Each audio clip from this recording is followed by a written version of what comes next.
안녕하세요. 영혼의 양식입니다. 제가 오늘은 몇 달 동안 묵상했던 내용을 이렇게 전달을 하고자 영상을 찍게 됐는데요. 이번 영상의 준비 기간은 좀 오래 걸렸거든요.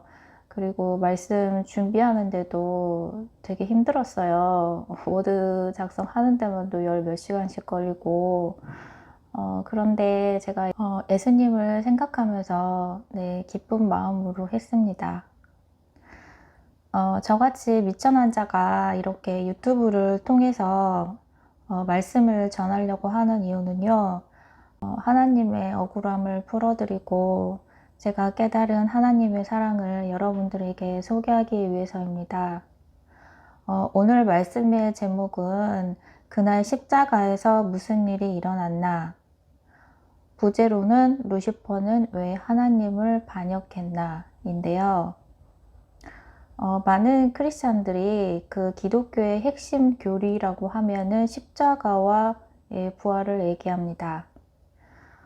전번 영상에서 제가 저를 소개했듯이 그 12살 때 집에서 혼자 주일학교 성경 교재를 읽다가 예수님의 십자가 사건 부분을 읽자 마음에 큰 아픔과 감동이 밀려와서 방바닥을 치면서 울다가 제가 예수님을 영접하게 되었는데요. 세 번역의 로마서 5장 5절 하나님께서 우리에게 주신 성령을 통해서 그의 사랑을 우리 마음속에 부어주셨기 때문입니다. 이 말씀처럼 제 안에 성령님을 통해서 하나님의 사랑이 마음속에 부어졌기 때문에 구원의 확신은 있었지만 제가 왜 죄인인지, 왜 구원을 받아야 하는 건지 성경 말씀을 잘 몰라서 그냥 마음 가는 대로 신앙생활을 했기 때문에 그냥 그 사랑의 감동이 오래가지를 못했어요. 왜냐하면 사탄은 끊임없이 제 안에서 세상의 재리 유혹을 심겨서 제 마음속에서 하나님과 멀어지게 했기 때문입니다. 그러다가 제가 사탄에게 얻어맞고 만신창이가 된 후에 내 힘으로 할 수 있는 거는 아무것도 없다라는 걸 알게 돼서 하나님을 다시 찾게 돼서 제가 창세기부터 꼼꼼하게 성경을 읽어보기 시작했는데요. 요한복음 19장 30절 예수께서 신 포도주를 받으신 후에 이르시되 다 이루었다 하시고 머리를 숙이시니 영혼이 떠나가시니라. 개역개정으로 읽어봤는데요. 이 말씀은 예수님께서 마지막에 숨을 거두시기 직전에 하신 말씀인데요. 보통 한 사람이 죽을 때 그 마지막 말이 제일 중요하잖아요. 사람의 말도 그런데 인간의 몸을 입고 오신 하나님의 마지막 말씀이시므로 정말 중요한 의미가 있습니다. 예수님은 33년의 인생을 사셨고요. 3년 반의 공생애를 사셨는데요. 예수님을 따른 제자들은 예수님이 그분의 능력으로 로마의 압제에서 풀려나서 다윗처럼 부강한 나라를 이룰 것을 꿈꾸었는데요. 하지만 예수님은 마지막에 도살장에 끌려가는 어린 양처럼 순순히 십자가를 지시고 마지막 피 한 방울까지 다 흘리시고 돌아가셨습니다. 정말 이 부분이 이해가 되지 않았는데요. 사람들이 보기에는 그 당시 종교 지도자들이 계략에 넘어가서 하나님 나라를 이루지 못하고 실패한 것 같은데 무엇을 다 이루었다는 것인가? 예수님은 하나님의 뜻을 이루시기 위해서 이 땅에 오셨는데 그 이루신 그 뜻은 무엇인가? 정말 제 안에 구원의 확신이 있었지만 남들에게 설명을 하려고 하니까 차마 입이 안 떨어지는 거예요. 제 머리가 약간 문과 쪽이 아니라 이과 쪽이거든요. 그래서 좀 논리적이고 따지고 나누는 거를 되게 좋아합니다. 네. 그래서 그런 답답한 마음이 제 안에 늘 있었습니다. 요한복음 8장 32절 진리를 알지니 진리가 너희를 자유롭게 하리라. 예수님께서 말씀하십니다. 자유롭게 되기를 원한다면 진리를 알려고 해야 한다고. 그래서 성경을 진지하게 보기 시작했습니다. 그리고 창세기가 정말 중요한 책임을 알게 되었습니다. 우리가 첫 단추를 잘 끼워야 된다라고 하잖아요. 첫 단추가 잘못되면은 모든 게 잘못된 방향으로 가게 돼 있습니다. 그래서 5장 17절 한 사람의 범죄로 말미암아 사망이 그 한 사람을 통하여 왕 노릇하였은즉 더욱 은혜와 의의 선물을 넘치게 받는 자들은 한 분 예수 그리스도를 통하여 생명 안에서 왕 노릇하리로다. 네, 세 번역으로 한번 볼게요. 로마서 5장 17절 아담 한 사람의 범죄 때문에 그 한 사람으로 말미암아 죽음이 왕노릇하게 되었다면 넘치는 은혜와 의를 선물로 받은 사람들은 예수 그리스도 한 분으로 말미암아 생명 안에서 왕노릇 하게 되리라는 것은 더욱더 확실합니다. 여기 성경에서 얘기하고 있습니다. 아담 때문에 죄가 이 세상에 들어왔고 그 죄로 말미암아 사망의 지배를 받게 되었다라고 합니다. 그럼 아담은 무슨 죄를 지었는가? 그 해답이 창세기 1장에서 3장에 나옵니다. 처음에 창세기 1장을 읽을 때 정말 이해가 되질 않아서 한 구절을 읽는데 몇 시간이 걸리고 창세기 1장만 며칠씩 읽고 다른 주석도 읽어보고 묵상도 해보고 유튜브 영상들도 시청해보고 정말 고민을 많이 했습니다. 지금도 완벽하게 잘 모르겠습니다. 그런데 지나로운 관점에서 성경을 이해하려고 하면은 정말 이해할 수가 없고 더 이상 진도도 나가지를 않습니다. 하지만 하나님의 사랑을 깨닫기 시작하면서 안 보이던 부분이 보이고 왜 이렇게 설명을 하셨는지 이해가 되기 시작했습니다. 창세기 1장 1절 태초에 하나님이 천지를 창조하시니라. 킹제임스 성경으로 한번 봐볼게요. In the beginning God created the heaven and the earth. In the beginning. 태초. 태초라는 시간 개념이 처음으로 나타납니다. 그리고 heaven이라고 되어 있는데 히브리어 성경에는 하늘들로 표현이 되어 있거든요. 하늘들은 공간과 땅인 물질들을 하나님이 만들었다는 선언으로 창세기는 시작됩니다. 즉, 시간과 공간과 물질을 만드신 거죠.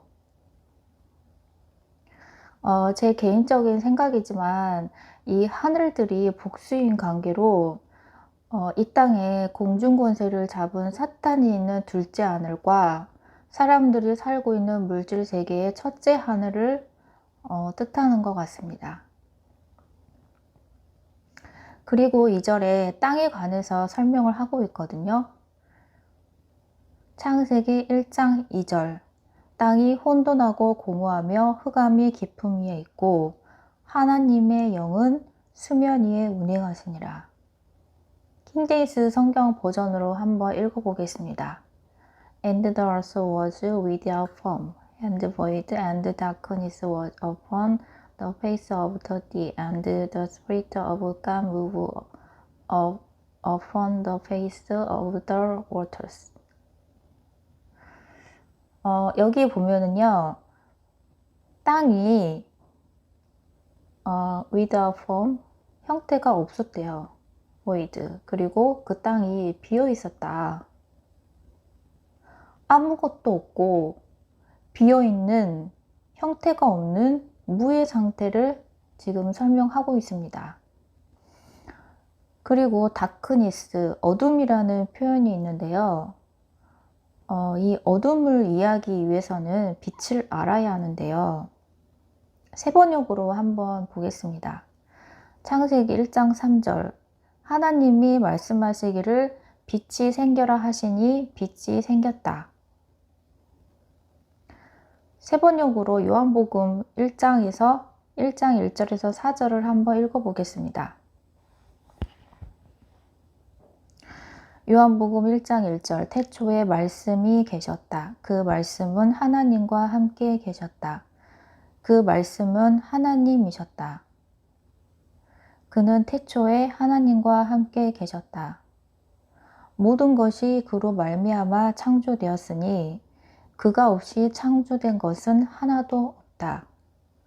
창조된 것은 그에게서 생명을 얻었나니 그 생명은 사람의 빛이었다. 그 빛이 어둠 속에 비치니 어둠이 그 빛을 이기지 못하였다. 요한복음 말씀에 태초에 하나님이 계셨고 창조된 모든 것은 말씀에서 생명 곧 에너지를 얻는다라고 하며 그 생명은 빛이라고 분명히 말하고 있습니다. 세 번역으로 요한복음 8장 12절 예수님께서 다시 그들에게 말씀하셨다. 나는 세상의 빛이다. 나를 따르는 사람은 어둠 속에 다니지 아니하고 생명의 빛을 얻을 것이다. 예수님을 따르는 사람, 즉 그 말씀에 순종하는 사람은 빛은 곧 생명이라고 하죠. 생명은 곧 에너지라고 할 수 있는데요. 그것을 얻는다라고 합니다. 세 번역으로 요한복음 14장 6절을 읽어보면요. 예수님께서 그에게 말씀하셨다. 나는 길이요 진리요 생명이다. 나를 거치지 않고서는 아무도 아버지에게 갈 사람이 없다. 또 이 생명은 진리라고 말씀하시고요. 이 진리는 곧 길이라고 말씀하십니다. 진리의 뜻을 제가 구구사전에서 한번 찾아봤거든요. 그러니 진리라는 것은 참된 이치, 참된 도리, 바른 판단, 보편적인 법칙이라고 이렇게 나옵니다.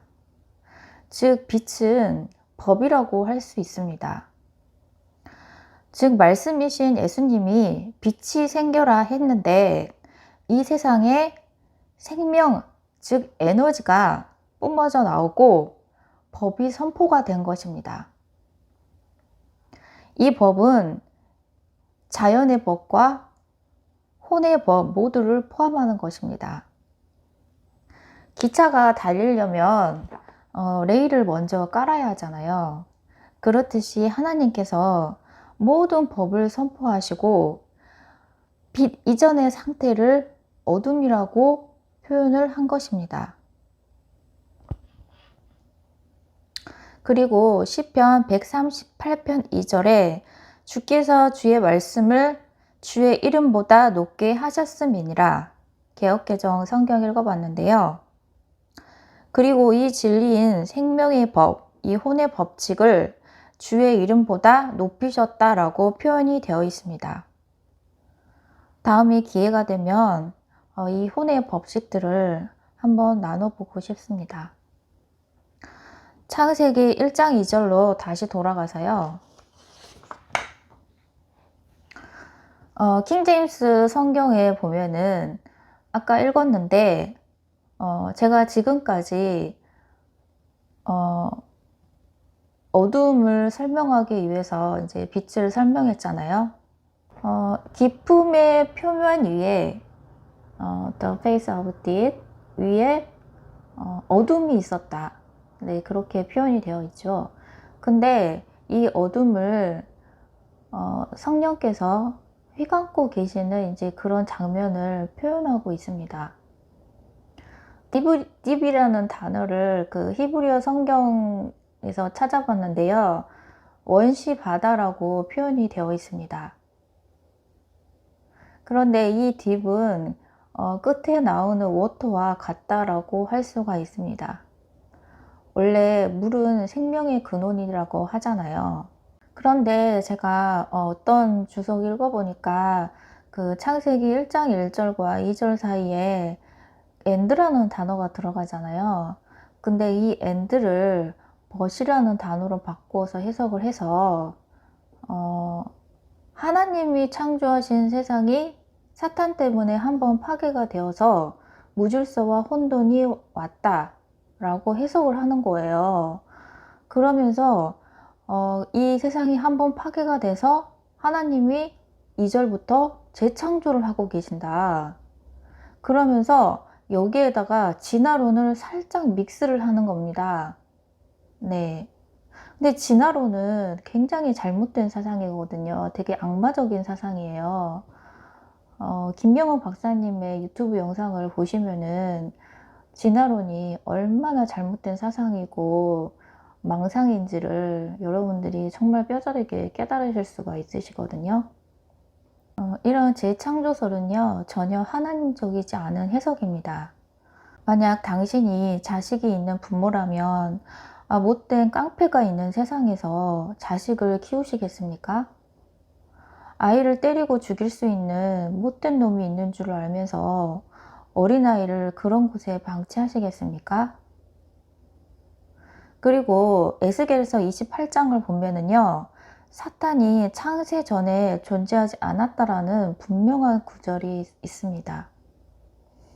에스겔서 28장 13절, 너가 애적 하나님의 동산 에덴에 있어서 각종 보석꽃, 홍보석과 황보석과 금강석과 황옥과 홍만호와 창옥과 청보석과 남보석과 홍옥과 황금으로 단장하였으며, 사탄이 타락 전에 에덴 동산에 지혜의 천사 루시퍼로 존재하고 있었다라고 말하고 있습니다.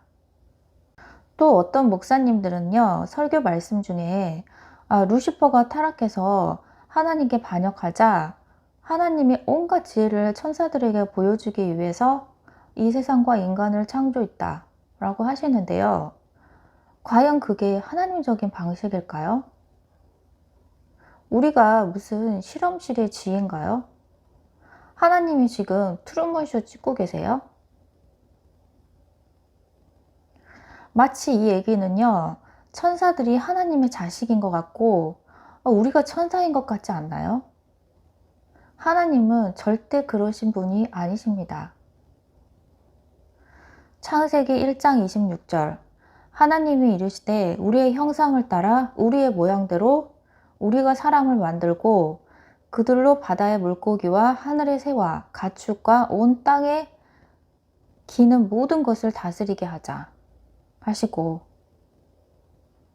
하나님의 자기 형상 곧 하나님의 형상대로 사람을 창조하되 남자와 여자를 창조하시고, 하나님이 그들에게 복을 주시며 하나님이 그들에게 이르시되 생육하고 번성하여 땅에 충만하라, 땅을 정복하라, 바다의 물고기와 하늘의 새와 땅에 움직이는 모든 생물을 다스리라 하시니라.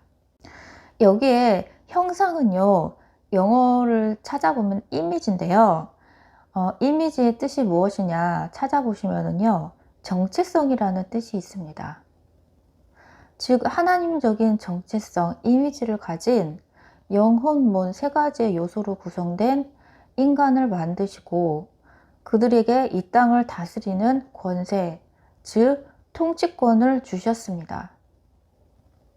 인간이 다른 동물보다 연약하고 힘이 없지만 그들에게 하나님의 지혜를 주시고 하나님의 통치권을 인간에게 넘겨주셔서 또 하늘왕국의 상속자로 삼아주십니다. 아담을 자신의 눈동자처럼 사랑하시고 아담이 창조사역에 한 것은 아무것도 없지만 그에게 모든 것을 다 넘겨주시고 권세를 마음껏 사용할 자유의지를 주시고 그가 스스로 하나님을 사랑하기를 원하셨습니다. 그리고 이 땅에 하나님의 왕국인 에덴 동산을 창설하시고 매일 내려오셔서 아담과 사랑의 대화를 나누셨습니다. 그런데 창조 사역을 처음부터 끝까지 지켜봤던 루시퍼는 하나님이 그 어떤 천사에게도 주시지 않았던 사랑을 아담에게 베푸시는 것을 봤습니다. 그 사랑을 지켜봤던 루시퍼는 아담을 시기 질투하는 마음이 생기고 그 자리를 뺏고 싶은 마음이 생겼습니다. 저 아들을 꼬셔서 내 인질로 만들면 내가 이 세상의 신이 될 수 있겠구나. 하나님이 하나님의 법으로 나를 벌하시려면 그 아들도 함께 죽이셔야 되는데 아담을 너무나 사랑하시니 그렇게는 하지 않을 거야 라는 마음이 생겼습니다. 세 번역으로 창세기 2장 9절. 주 하나님은 보기에 아름다운 먹기 좋은 열매를 맺는 온갖 나무를 땅에서 자라게 하시고 동산 한가운데에는 생명나무와 선악을 알게 하는 나무 The tree of knowledge of good and evil 선악 지식의 나무를 자라게 하셨다. 창세기 2장 16절. 주 하나님이 사람에게 명하셨다. 동산에 있는 모든 나무의 열매는 내가 먹고 싶은 대로 먹어라. 그러나 선악을 알게 하는 나무의 열매만은 먹어서는 안 된다. 그것을 먹는 날에는 너는 반드시 죽는다. 잠언서 3장 18절. 지혜는 그것을 얻는 사람에게는 생명나무이니 그것을 붙드는 사람은 복이 있다. 주님은 지혜로 땅에 기초를 놓으셨고 명철로 하늘을 펼쳐 놓으셨다. 20절. 그분은 지식으로 깊은 물줄기를 터뜨리시고 구름에서 이슬을 내리게 하신다. 여기 보면은요, 생명나무는 지혜라고 되어 있습니다. 그리고 이 세상을 움직이는 하나님의 창조의 법칙들입니다. 잠언서 18장 20절. 사람의 입에서 나오는 말의 열매가 사람의 배를 채워주고 그 입술에서 나오는 말의 결과로 만족하게 된다. 죽고 사는 것이 혀의 힘이 달렸으니 혀를 잘 쓰는 사람은 그 열매를 먹는다. 사람의 입에 열매가 나오고 그것을 먹음으로 배부른다 라고 합니다. 하나님께서 인간에게 그가 생각하고 육체를 통해서 말을 하면 그게 현실로 나타나도록 만드셨습니다. 이게 아담에게 주신 창조의 능력입니다. 이때 당시 아담의 혼은 불순물이 전혀 없는, 즉 불신이 전혀 없는 순도 100%의 혼이었기 때문에 하나님의 지혜가 그대로 인간 세상에 현실로 나타났습니다.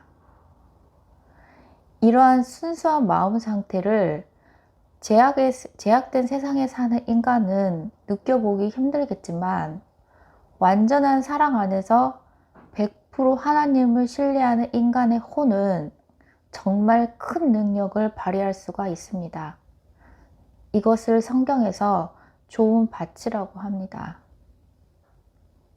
그리고 하나님은 모든 것을 다 따먹어도 되지만 선악 지식의 나무만 먹지 말라고, 먹으면 죽는다라고 굳게 아담과 언약을 맺으십니다. 이게 하나님이 인간과 관계를 맺는 방식이고 하나님은 항상 이 언약 아래에서 움직이십니다. 이것이 무엇과 같냐면 하나님께서 인간에게 하나님의 권세를 다 이임을 하시고 그거를 마음대로 사용할 자유의지와 그 결과에 따른 책임도 같이 주셨습니다. 즉 권세를 하나님의 법칙에 따라 사용하되 그러지 않을 경우 하나님과의 관계가 끊어지게 되고 영을 잃어버린 인간은 불완전한 존재가 되어버려서 결국은 죽음을 맞이하게 된다는 것입니다. 그리고 하나님은 정말 아담이 하나님과의 언약을 굳게 따를 줄을 믿고 계셨습니다. 그리고 하나님이 동역자인 여자를 만드시고 그 언약을 아담이 하와에게 얘기를 합니다. 그런데 창세기 3장을 보면은요, 이 루시퍼는 원래 지혜의 천사이기 때문에 머리가 잘 돌아갑니다. 하와를 꼬시면 아담이 죄를 짓게 되어서 자신의 종이 될 것 같다라고 생각을 하고 하나님을 반역할 모범을 계시를 합니다. 루시퍼는 최고의 천사로 지음을 받았습니다. 하지만 그 자리에 만족하지 않고 하나님처럼 돼서 신과 같은 존재가 되기를 원했습니다. 종으로 지음받은 자가 아들의 자리인 권세를 탐한 것입니다. 이게 바로 사탄의 죄이며 교만의 시작입니다. 그리고 하와에게 다가가 자신이 가졌던 교만한 마음을 하와 안에 불어넣습니다. 세 번역으로 볼게요. 창세기 3장 4절. 뱀이 여자에게 말하였다. 너희는 절대로 죽지 않는다. 하나님은 너희가 그 나무 열매를 먹으면 너희의 눈이 밝아지고 하나님처럼 되어서 선과 악을 알게 된다는 것을 아시고 그렇게 말씀하신 것이다. 그 여자가 그 나무의 열매를 보니 먹음직도 하고 보암직도 하였다. 그뿐만이 아니라 사람을 슬기롭게 할 만큼 탐스럽게도 한 나무였다. 여자가 그 열매를 따먹고 함께 있는 남편에게 주니 그도 그것을 먹었다. 그러자 두 사람의 눈이 밝아져서 자기들이 벗은 몸인 것을 알고 무화과 나무 잎으로 치마를 엮어서 몸을 가렸다. 처음에 사탄이 하와에게 다가와 말을 합니다. 인간은 하나님의 형상으로 하나님처럼 지음을 받았는데 그걸 먹어야 하나님처럼 된다라는 거짓말과 교만의 마음을 불어넣습니다. 그리고 하와가 그 교만의 결과물들을 보니 먹음직도 하고 보암직도 하고 슬기롭게 할 만큼 탐스럽게도 보였습니다. 이게 바로 요한일서에 나오는 육신의 정욕, 안목의 정욕, 이생의 자랑입니다. 이 죄들은 바로 다 교만에서 시작되는 것들입니다. 이렇게 사탄은 우리에게 항상 정체성의 혼란을 가져다 줘서 우리를 죄짓게 합니다.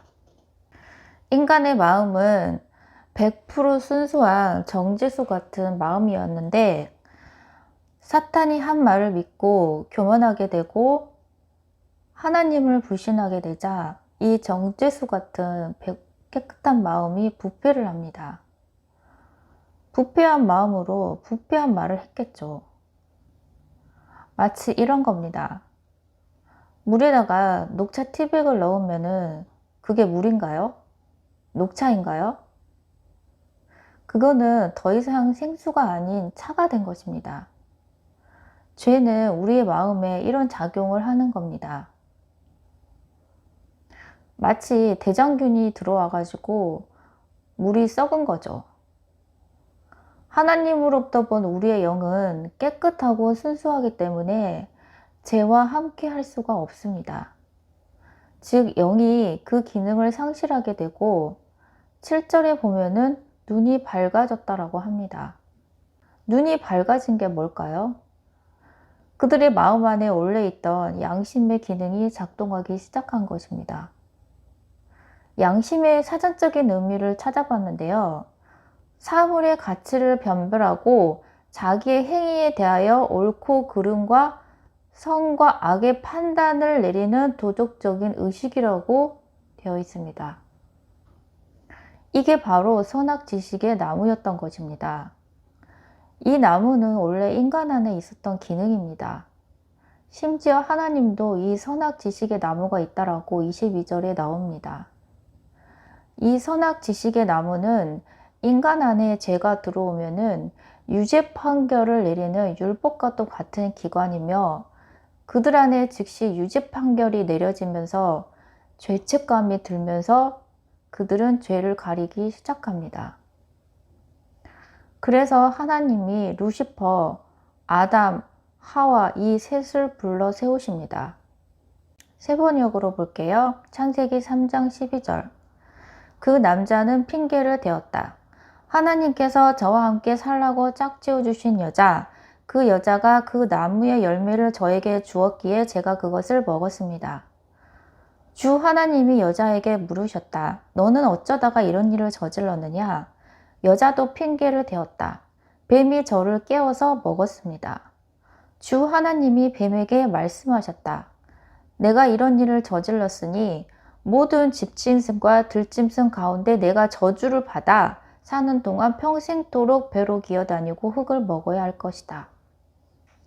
내가 너로 여자와 원수가 되게 하고 너의 자손은 여자의 자손과 원수가 되게 하겠다. 여자의 자손은 너의 머리를 상하게 하고 너는 여자의 자손의 발꿈치를 상하게 할 것이다. 그런데 이 죄책감에 휩싸인 인간은 회개를 하지 않고 남 탓만 하다가 결국은 하나님 탓까지 합니다. 죄의 결과는 사망이라는 하나님의 법칙에 따르면 루시퍼와 인간은 다 그 자리에서 죽어야 마땅했습니다. 그런데 루시퍼는 간교했기 때문에 자기를 죽이려면 인간도 같이 죽여야 한다는 것을 알았기 때문에 인간이 살아있는 한 자신은 죽지 않을 것이라는 것을 알았습니다. 그리고 하나님은 죄의 결과에 정말 분노하셨습니다. 하나님은 우리와 같은 감정이 있으십니다. 성경을 찾아보시면요. 어떨 때는 기뻐하시고 슬퍼하시고 분노하시고 후회하시는 여러 감정들을 보이십니다. 그렇게 모든 것을 다 주고 사랑을 베풀었는데 알고도 대놓고 죄를 지을 줄은 차마 모르셨겠죠. 진짜 그 자리에서 하나님이 그들을 바로 죽이셔도 그들은 할 말이 없는 자들이었습니다. 그런데 하나님이 15절에 놀라운 말씀을 하십니다. 내가 너희에게 준 이 땅의 권세를 너희가 스스로 루시퍼에게 넘겨주었으므로 그 책임도 너에게 있다.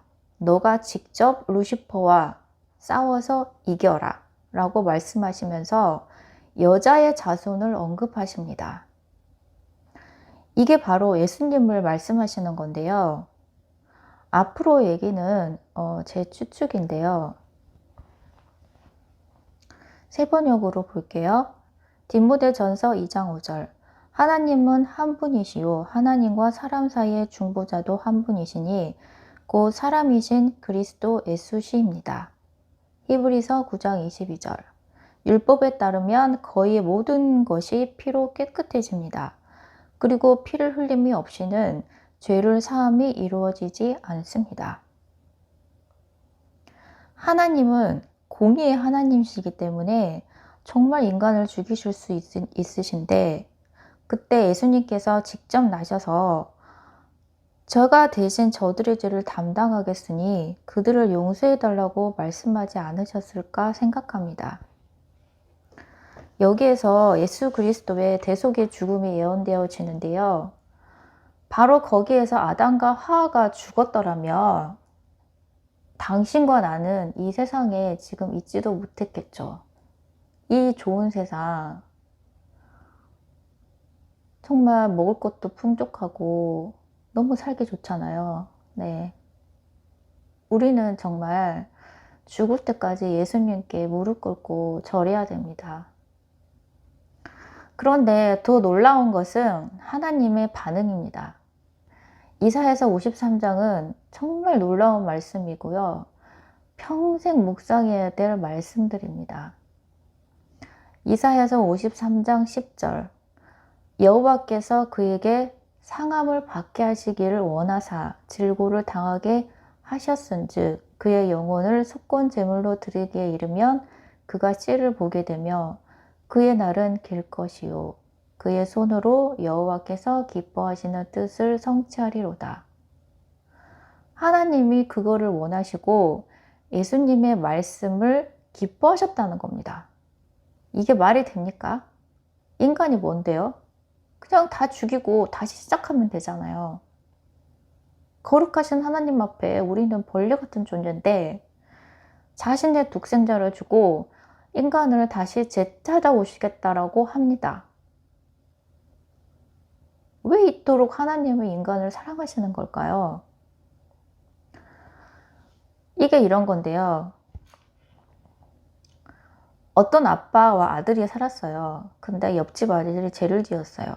근데 그 아빠가 그 죄를 대신에 자신의 아들을 죽이고 대신 옆집 아들을 데려다가 자신의 아들로 삼은 것과 같습니다. 예화가 적절했는지는 모르겠는데요.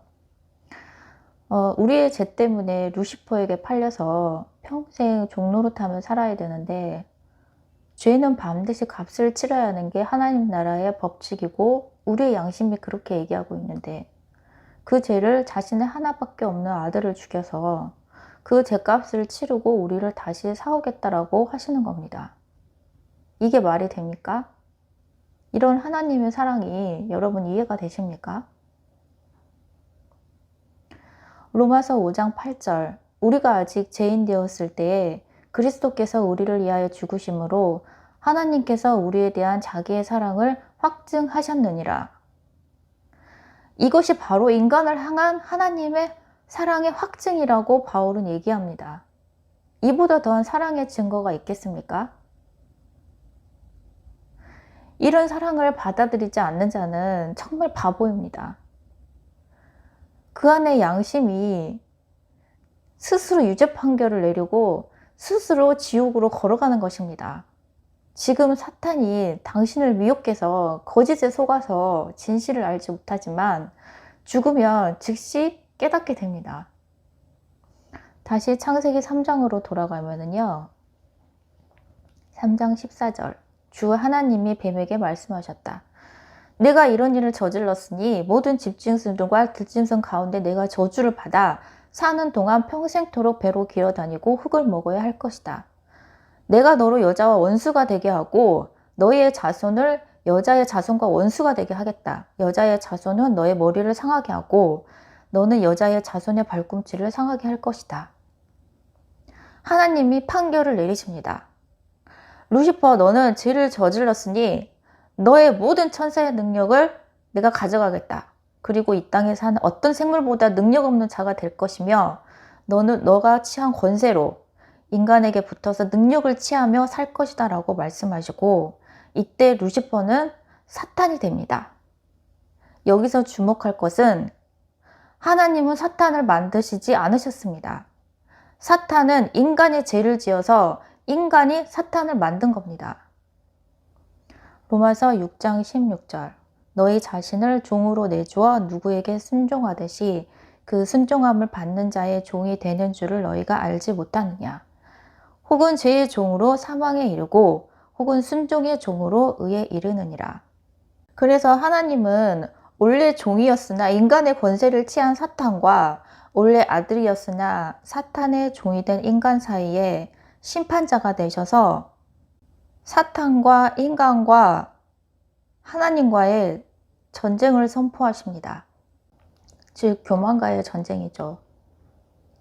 이 전쟁 가운데 하나님은 양심이란 걸림돌을 우리 인생 가운데 두셔서 다시 하나님의 품으로 돌아오도록 힘쓰시고, 선지자들을 통해 예수 그리스도의 탄생을 인간의 입술을 통해 선포하시고, 마침내 4000년이 지난 어느 날 예수 그리스도가 인간의 몸을 입고 처녀 마리아의 몸을 통해 이 땅에 태어납니다. 누가복음 2장 14절, 지극히 높은 곳에는 하나님께 영광이요 땅에 사는 하나님이 기뻐하시는 자들 중에 평화로다 하니라. 예수님의 탄생 때 천사가 나타나서 이렇게 얘기를 합니다. 이제 전쟁이 끝났다. 하나님과 인간 사이에 평화가 왔다. 하지만 인간과 사탄 사이의 전쟁은 남아있는 거죠. 그리고 예수님은 공생의 3년 반 동안 하나님의 왕국의 법들을 선포하시고 질병을 치유하시고 자신의 피로 우리와 새 언약을 맺으십니다. 인간들 뒤에 역사하는 강교한 사탄의 계략에 끝까지 굴하지 아니하시고 스스로 십자가를 지시고 마지막 피 한 방울까지 다 흘리시고 심장이 끊어져 물까지 쏟으시며 너무나 비참한 죽음을 맞이하게 되십니다. 그리고 십자가에서 하나님은 하나님의 모든 진노를 다 쏟아 부으시고 이 세상의 모든 살인죄, 간음죄 등등 인류의 모든 죄와 죄의 결과로 파생된 질병과 고통과 슬픔 등의 모든 저주를 예수님께 다 전가시키시고, 죄 없으신 예수님은 정말 죄 그 자체가 되셨습니다. 그리고 자신의 피로 모든 인류의 죄값을 다 치르시고 지옥에 갈 수밖에 없는 인간들을 다시 사탄에게 사오셨습니다. 그리고 죄 없이 된 우리에게 자신의 의를 우리의 영 안에 전가시켜 주시고 하늘과 땅의 권세를 다시 옷 입혀 주셨습니다. 제가 12살 때 거듭날 때 방바닥을 치면서 울었다라고 했잖아요. 그때 정말 심장이 끊어지는 고통을 느꼈는데요. 그게 예수님의 아픔이 아주 조그맣게 제 안에 느껴져서 그렇게 했던 것 같습니다. 예수님의 고통이 얼마나 극심했는지 이사야서 52장 14절에 전에는 그의 모양이 타인보다 상하였고 그의 모습이 사람들보다 상하였으므로 많은 사람이 그에 대하여 놀랐거니와. 예수님의 얼굴이 너무나 상해서 인간의 얼굴 같지 않았다라고 얘기를 합니다. 예수님은 몸에 채찍을 맞아 걸레가 되시고 살이 뜯기고 내장이 튀어나오고 너무 비참해서 죄 그 자체가 되었다라고 합니다. 여러분, 죄의 대가는 원래 이렇게 끔찍한 것입니다. 그 벌을 우리가 받아야 되는데 예수님이 대신 내가 되셔서 그 죄를 다 받으신 것입니다. 죄 없으신 예수님의 피 한 방울만으로도 인류의 모든 죄를 대속하고도 남을 텐데 왜 이렇게 비참하게 죽으셔야 했을까요? 그건 바로 우리의 과거의 죄와 현재의 죄, 미래의 모든 인류의 죄와 질병, 슬픔, 고통을 다 없애시기 위해서 그렇게 하신 겁니다. 이 예수님의 대속의 죽음을 정말 뼛속 깊게 깨달으면요. 당신은 하나님을 안 사랑하여 안 사랑할 수가 없습니다. 하나님이 무슨 말을 해도 정말 믿을 수가 있고 하나님이 양진물을 마시라고 해도 마실 수가 있으실 겁니다. 절대 믿음이라는 것은 온전한 사랑을 깨달을 때만이 가능한 것입니다. 구약의 하나님은 옛 언약 아래에서 우리가 죄를 지을 때마다 회초리를 드시고 우리를 벌하시고 때리시고 하셨지만 신약의 하나님은 이제 더 이상 우리에게 화내지 않으십니다. 예수님의 피값으로 모든 공의가 충족되고 예수님의 피로 우리와 새 언약을 굳게 맺으시고 우리와 화목하기를 원하십니다. 우리는 이런 하나님의 무조건적인 사랑이 베풀어지고 있는 은혜의 시대에 살고 있습니다. 그런데 이 은혜의 시대가 이제 얼마 남지 않았고 막을 내리려고 합니다. 예수님의 십자가 사건 이후 2000년이 지났지만 인간의 무지로 우리의 권세를 인식하지 못하고 암흑의 1500년을 그냥 흘려보내고 말았습니다. 이제 얼마 남지 않은 이 은혜의 시대에 당신은 이 무조건적인 하나님의 사랑을 선택할 것인지 아니면 목이 뻣뻣한 이스라엘 백성처럼 완고하게 이 사랑을 거부하며 고집을 피울 건지 또 주님께서 주신 권세를 사탄에게 당당하게 행사를 하면서 우리가 사탄에게 빼앗겼던 건강과 형통의 축복을 다시 되찾아올 것인지 아니면 평생 죄만 짓다가 주님께서 핏값으로 주신 권세를 다시 사탄에게 빼앗겨서 지옥과 같은 삶을 살지는 오로지 당신의 선택입니다. 하지만 분명히 아셔야 될 것이 있습니다. 당신이 어떤 선택을 하던 그 결과도 당신의 책임입니다. 하나님은 하실 수 있는 모든 것을 다 하셨습니다. 네, 이상 말씀을 마치도록 하겠습니다.